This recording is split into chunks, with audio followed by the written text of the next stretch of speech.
বাবারে বাবা, কি গরম যে পড়েছে এই কয়দিন যাবৎ। আমার মতো আপনাদেরও কি বেহাল দশা কিনা সেটা প্লিজ কমেন্ট করে জানিয়ে দিবে। আসসালামু আলাইকুম গাইস, আমি সামিয়া ফ্রম SH রান্নাঘর। আজকে আমি আপনাদের সাথে শেয়ার করছি একটু পাস্তার রেসিপি।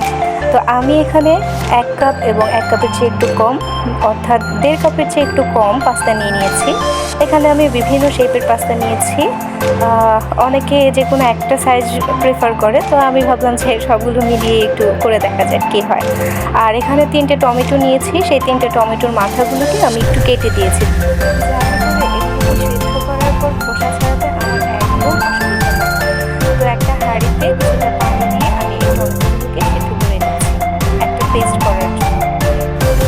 আর এদিকে একটা হাঁড়িতে কিছুটা পানি নিয়ে তার মধ্যে কয়েকটা গরম তুলে নিলাম।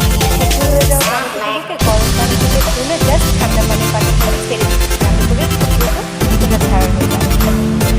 আবারও হাঁড়িতে কিছুটা পানি নিয়ে তার মধ্যে কয়েক ফোঁটা তেল দিয়ে পাস্তাগুলোকে আমি সিদ্ধ করে নিচ্ছি। খুব বেশি সিদ্ধ করে একদম গলিয়ে ফেলবো না, মোটামুটি সিদ্ধ হলেই আমি পাস্তাগুলোকে নামিয়ে নিচ্ছি। এখানে সামান্য রসুন আর পেঁয়াজ কুচি নিয়েছি।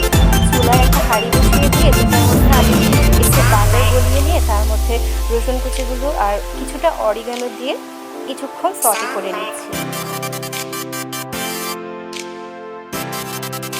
সটে করা হয়ে গেলে এর মধ্যে আগে থেকে কুচি করে রাখা পেঁয়াজগুলো দিয়ে আবারও কিছুক্ষণ নেড়ে নিচ্ছি।